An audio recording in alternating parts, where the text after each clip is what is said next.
نحمده ونصلي ونسلم على رسوله النبي الأمين المكين الحنين الكريم الرؤوف الرحيم أما بعد فأعوذ بالله من الشيطان الرجيم بسم الله الرحمن الرحيم قال الله تبارك وتعالى في كلام المجيد والفرقان الحميد هل أتى على الإنسان حين من الدهر لم يكن شيئا مذكورا صدق الله مولانا العظيم۔ مل کے پڑھیے الصلاۃ والسلام علیک یا سیدی یا رسول اللہ، الصلاۃ والسلام علیک یا سیدی یا حبیب اللہ، الصلاۃ والسلام علیک یا سید و سردار کل، مصدر انوار کل، قافلہ سالار کل، حاصل اوصاف کل، وسلم علیک وعلی آلک واصحابک یا سیدی یا محمد رسول اللہ۔ نہایت واجب القدر، واجب الاحترام علماء کرام، دیگر دور و نزدیک سے تشریف لائے ہوئے حافظ سراج کے چاہنے والے اساتذہ کرام تشریف لائے۔ آپ نے ابھی قاری صاحب کی خوبصورت آواز میں تلاوت کلام پاک سنی، یہ بھی سراج صاحب کے استاد ہیں۔ میرے دونوں بائیں طرف بیٹھے ہوئے قبلہ حافظ صاحب بھی فرما رہے تھے، علامہ صاحب یہ بھی استاد محترم ہیں۔ علماء کرام کثیر تعداد میں بیٹھے ہیں، چاہنے والے بیٹھے ہیں۔ لیا سے اس کے ہم مکتب ساتھی، ساتھ پڑھنے والے، وہ کثیر تعداد میں یہ بچے ماشاءاللہ کوئی 15-18 کے قریب اپنے دوست کی، اپنے بھائی کی اصال ثواب کی محفل میں شرکت کے لیے لیا سے وہ بھگ کر آئے ہیں اور یہاں بیٹھے ہیں۔ محترم خدا بخش واحد بخش صاحب بڑا محبت کرتے تھے، پیار کرتے تھے، اللہ رب العزت ان کا پیار بھی سلامت رکھے۔ ان کے بھائی تشریف فرما ہے۔ موت ہر کسی کو آنی ہے، ایک سراج کی موت آئی ہے، اس کی وفا نے، اس کی محبت نے مجبور کیا کہ دور و نزدیک سے اساتذہ کرام بھی آئے اور علماء کرام بھی کثیر تعداد میں شرکت کی۔ اہل علم کا مجمع یہ بھی اس بات پر غمازی کرتا ہے کہ وہ بڑا نیک انسان تھا، بڑا تقوی والا انسان تھا، بڑا ادب اور احترام کرنے والا انسان تھا۔ اساتذہ کا، دوست احباب کا، رشتہ داروں کا، بھائیوں کا دعا ہے میری، میرے مالک اس کی روح جب پرواز کی ہے، وہ جیسا نیک بندہ تھا، میرے مالک تجھ سے دعا ہے امام علی مقام امام حسین اس کے استقبال کے لیے جنت میں کھڑے ہوں۔ وہ جو جنت کے سردار ہیں وہ کھڑے ہوں۔ آج دیکھو ہمارا سراج آیا ہے، وہ سراج آیا ہے۔ ابھی آپ نے اس کی آواز میں آڈیو میں نعت بھی سنی ہے، تلاوت بھی سنی ہے، آقا علیہ السلام کی حدیث مبارکہ بھی سنی ہے۔ قبلہ علامہ صاحب 40 احادیث سراج نے یاد کر رکھی، زبانی متن کے ساتھ، سند کے ساتھ، اور اردو بھی اور عربی متن کے ساتھ 40 احادیث حضور سیدی شیخ الاسلام کی کتاب المنہاج السوی سے مرحلہ وار باب کے ساتھ مختلف ابواب تھے، 40 احادیث یاد کی ہیں۔ تو کیا پیارے آقا محمد مصطفیٰ کی قبر میں زیارت ہوئی ہوگی تو آقا نے فرمایا ہوگا اے فرشتو اس سے نہ پوچھو میں کون ہوں، میں بتاتا ہوں یہ کون ہے، یہ میرا سراج ہے جس نے 40 احادیث میری یاد کر لی۔ قرآن کہتا ہے حل اتی علی الانسان حین من الدہر لم یکن شیئا مذکورا۔ انسان پر زمانے میں ایک ایسا وقت گزرا جب وہ کوئی قابل قدر چیز ہی نہ تھا، اس کا وجود ہی نہ تھا، اس کا پتہ تک بھی نہ تھا۔ پھر اللہ رب العزت نے حکم ارشاد فرمایا، ایک عالم ارواح کو سجایا، روحوں کا ایک جہان بنایا، وہ حضرت آدم سے آج تک اور آج سے قیامت تک آنے والی جتنے بھی انسان اس دنیا میں آئیں گے ان سب کی روحوں کو بنایا اور سامنے بٹھا کر سوال کیا الستو بربکم، بولو میں تمہارا رب ہوں یا نہیں؟ وہاں میں بھی پکارا، آپ بھی پکارے، قیامت تک آنے والے ہر شخص کی روح پکاری، ہاں قالو بلا، تجھے ہی تو اپنا رب مانتے ہیں، تیرے علاوہ اور ہمارا رب کون ہے، تجھے الہ مانتے ہیں، وحدانیت کا چرچا بھی تیرا کریں گے۔ وہ عالم ارواح ہے، وہ سب کے لیے یکساں ہے، وہ سب کے لیے برابر ہے، میرے لیے بھی آپ کے لیے بھی۔ پھر اللہ رب العزت نے باپ کی پشت سے ماں کے رحم میں ہمیں منتقل کیا۔ پھر ایک اور مرحلہ آیا، وہ اس دنیا کا مرحلہ تھا جس میں میں اور آپ پیدا ہوئے۔ جب پیدا ہوئے تو فرمایا یہ دنیا بھی تمہارے لیے ایک جیسی رکھی ہے، یہاں حلال بھی رکھا ہے، حرام بھی رکھا ہے، جائز بھی رکھا ہے، ناجائز بھی رکھا ہے، ماں باپ بھی رکھے ہیں، اطاعت بھی رکھی ہے، ادب بھی رکھا ہے، محرومیاں بھی رکھی ہیں، خوف بھی رکھا ہے، صبر بھی رکھا ہے، برداشت بھی رکھی ہے، موت بھی رکھی ہے، زندگی بھی رکھی ہے۔ گویا سارا پیکج دے کر ہر کسی کو اس دنیا میں بھیجا۔ تو یہ دوسرا مرحلہ ہے، پہلا عالم ارواح اور دوسرا یہ عالم دنیا۔ سبحان اللہ۔ اب یہ دونوں مراحل انسان کے اوپر آتے ہیں اور ہر کسی پر آتے ہیں اور سیم آتے ہیں، ایک جیسے آتے ہیں۔ پھر اللہ نے قرآن میں فرمایا الذی خلق الموت والحیات لیبلوکم ایکم احسن عملا۔ پتہ ہے میں نے تجھے پیدا کیوں کیا ہے؟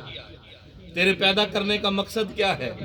الذی خلق الموت والحیات۔ پہلے اس فلسفے کو سمجھیے، قرآن کہتا ہے مالک وہ ہے، رب وہ ہے جس نے پہلے موت کو بنایا ہے، اس کے بعد حیات کو بنایا ہے۔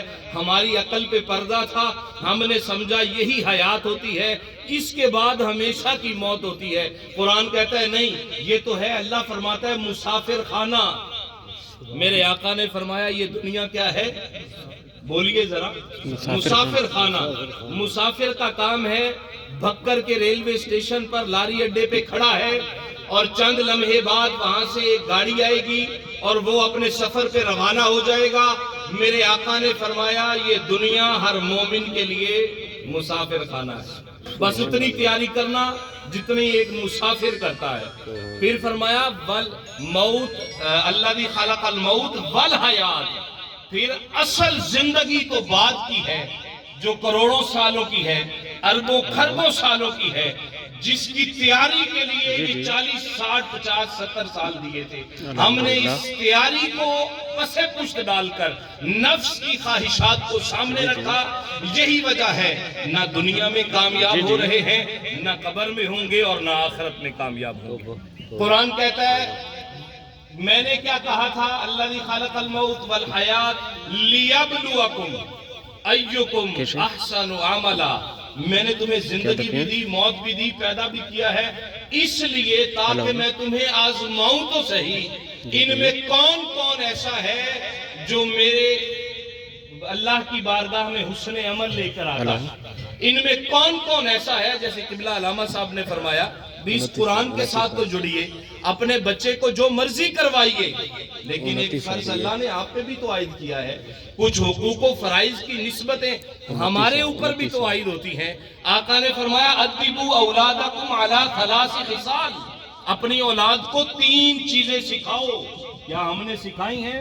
نہیں سکھائی تو اب پتہ چلنے جا رہا ہے، سکھائیں۔ اللہ رب العزت نے فرمایا پہلی چیز کیا ہے؟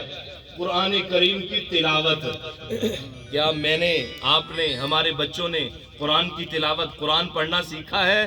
خدا کی قسم اٹھا کے کہتا ہوں سراج میں قرآن پڑھنا سیکھا، ہم نے سنا ہے اور خوبصورت قرآن پڑھنا سنا ہے، آقا کی تعریف کرنا سنا ہے، حب نبیکم، اپنے نبی کی محبت اپنے اولاد کے دلوں میں پیدا کر۔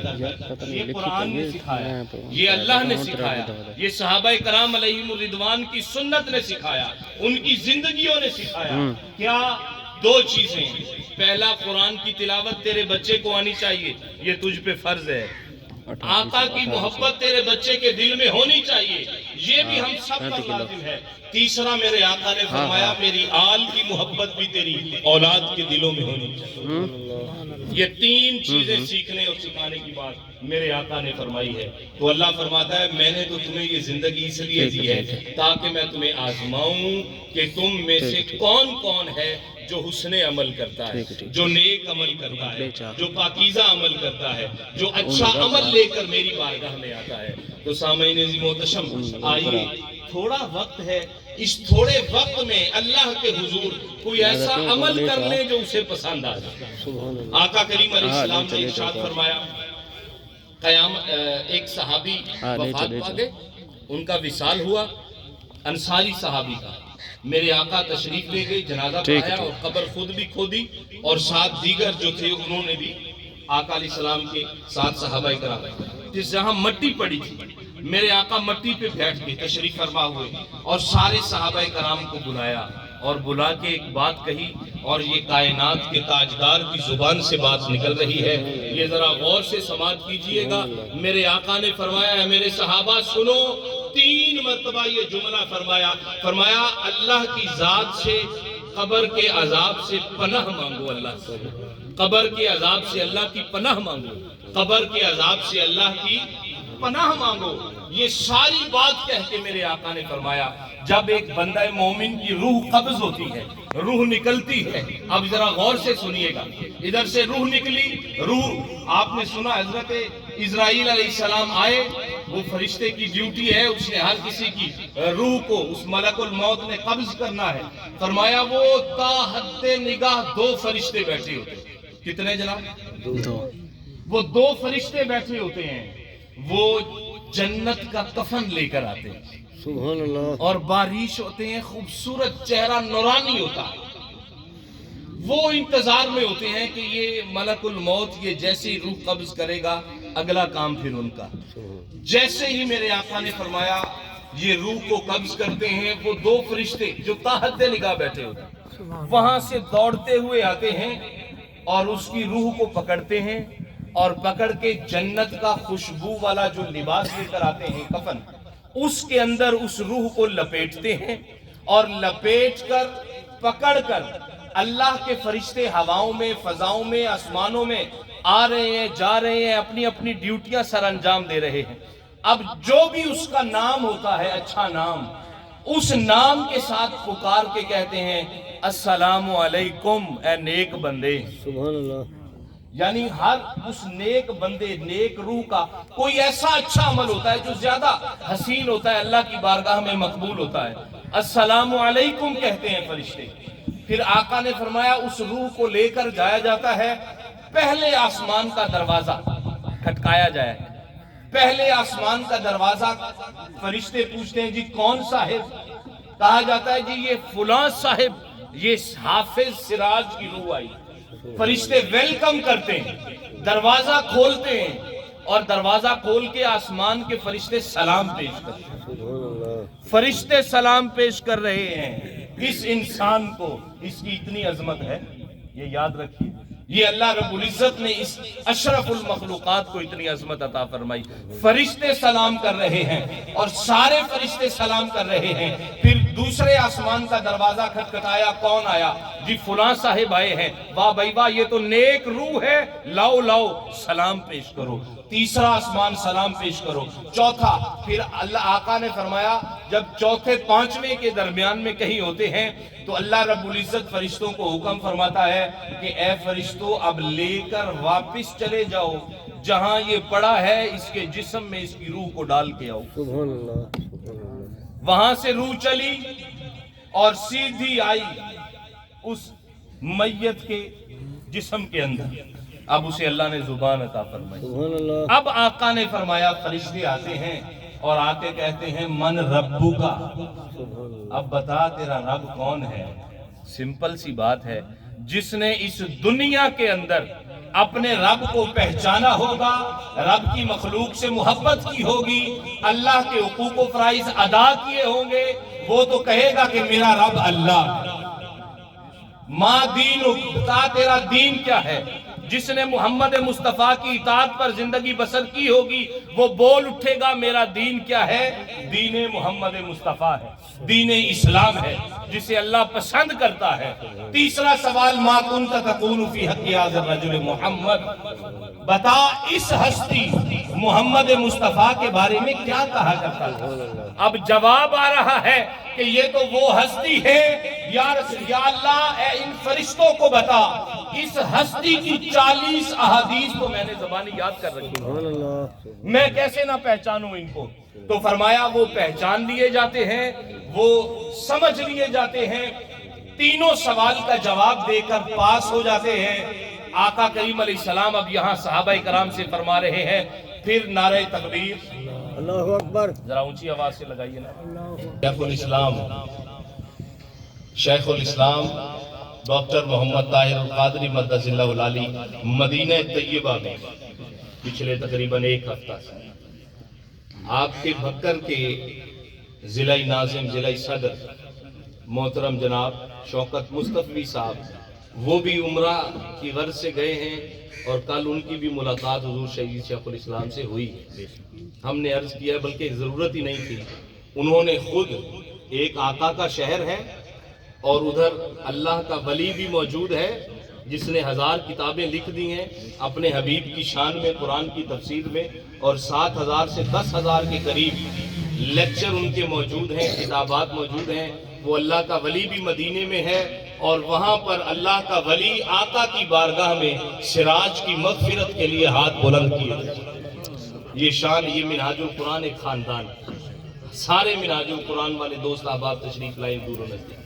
تو میں حدیث مبارکہ مکمل کرنے جا رہا ہوں، اور اس کے بعد علامہ صاحب کو میں نے خطاب کے لیے مائک حوالے کرنا ہے۔ میں نے عرض کیا کہ جب وہ 3 سوال ہوئے، حضور علیہ السلام نے فرمایا پھر کیا ہوتا ہے؟ جنت کا فرش بچھا دیا جاتا ہے، قالین بچھا دیا جاتا ہے، اور کھڑکیاں جنت کی اس کی قبر میں کھول دی جاتی ہیں، اور تاحد نگاہ وسعت دی جاتی ہے، وسیع کر دی جاتی ہے قبر۔ پھر ایک نورانی چہرے والا آتا ہے، خوبصورت اور اچھا لباس پہنے، اور آ کے، اب یہ غور طلب بات ہے، یہ لفظ آقا علیہ السلام کے، وہ آ کے کہتا ہے مبارک ہو تمہیں اس دن کا ڈر، ہائے ہائے، یہ آج کے دن کا ڈر، کہ تجھے ڈر سنایا تھا اور تو نے اس کو مانا، اللہ کی محبت، اللہ رب العزت کی عبادت، آقا کی محبت، حضور کے دین پہ چلنا، تو نے یہ کام کیا، آج قبر میں اللہ نے تجھے انعام عطا فرما دیا، اور کثرت سے۔ اب میں مختصر کر کے دوسرا رخ بھی آپ کو دکھا دوں، یہ ہے نیک روح، میرے آقا نے فرمایا۔ کون سی روح ہے؟ نیک روح۔ ایک ہے میرے آقا نے فرمایا بد روح، وہ بھی ہم ہی میں سے ہوں گے، ہم جیسے نکمے، نکٹھو، سست، جو نام کے مسلمان ہیں فقط، جن کے اندر عمل کی کوئی ذرہ برابر بھی نہیں ہے۔ میرے آقا نے فرمایا 2 فرشتے، بات بالکل ویسی، وہ نورانی آئے تھے، یہ ڈراؤنے کالے رنگ کے، وہ جنت کا لباس کفن لائے تھے، یہ کیا لے کے آئیں گے؟ میرے آقا نے فرمایا یہ ٹاٹ لے کر آئیں گے کانٹوں والا بدبودار جہنم سے، اور اس بدروح کو پکڑیں گے، لپیٹیں گے، پہلے آسمان پہ جا کے دروازہ کھٹکھٹایا جائے گا، کون ہے؟ یہ ہے۔ پہلے آسمان کے فرشتے دروازہ ہی نہیں کھولے، وہاں دروازہ کھولا تھا، سلام پیش کیا تھا، فرمایا بد روح آئے گی، کوئی دروازہ نہیں کھولا جائے، واپس جاؤ۔ پھر گئے، قبر میں آ گئی، من ربو کا، ما دینو کا، ما کنت تقول، یہ سارے سوال ہوئے، کوئی جواب اس کے پاس نہیں۔ پتہ ہے کیوں نہیں؟ کیونکہ اس نے تو ساری زندگی جوئے میں گزاری، سود میں گزاری، جھوٹ میں گزاری، حقوق و فرائض سے دوری میں گزاری، عبادات سے دوری میں گزاری، اسے کیسے پتا چلے دین کیا ہے، اسلام کیا ہے، رب کیا ہے؟ تو پھر فرمایا اس کے لیے جنت کا فرش بچھایا تھا، اس کے لیے جہنم کا فرش بچھایا تھا، اس کے لیے جنت کی کھڑکیاں کھلی تھی، اس کے لیے جہنم کی کھڑکیاں کھول دی جائیں گی، اس کے لیے جنت کی ٹھنڈی ہوائیں تھی، اس کے لیے جہنم کی آگ آئے گی۔ لوگوں، تھوڑی سی یہ چند لمحے کی زندگی باقی ہے، کوئی پتہ نہیں چلتا، کسی کو ہارٹ اٹیک ہوا، کسی کا ہمارے سراج بھائی کی طرح ایکسیڈنٹ ہوا، کسی کا کیا ہوا، کسی کا کیا ہوا۔ ابھی اپنا موڑ مڑ لیجئے اللہ کی طرف، آئیے، جیسا اللہ کہتا ہے صراط مستقیم پر چلنا، جیسے پیارے آقا محمد مصطفیٰ چاہتے ہیں میں اور آپ ویسے بنیں، تاکہ ہماری دنیا بھی روشن ہو، قبر بھی روشن ہو، آخرت بھی روشن ہو، اور اللہ رب العزت حافظ سراج کے درجات بلند فرمائے، جنت میں آقا کا پھوس اور حضور علیہ السلام کی شفاعت نصیب فرمائے۔ وما علینا الا البلاغ المبین۔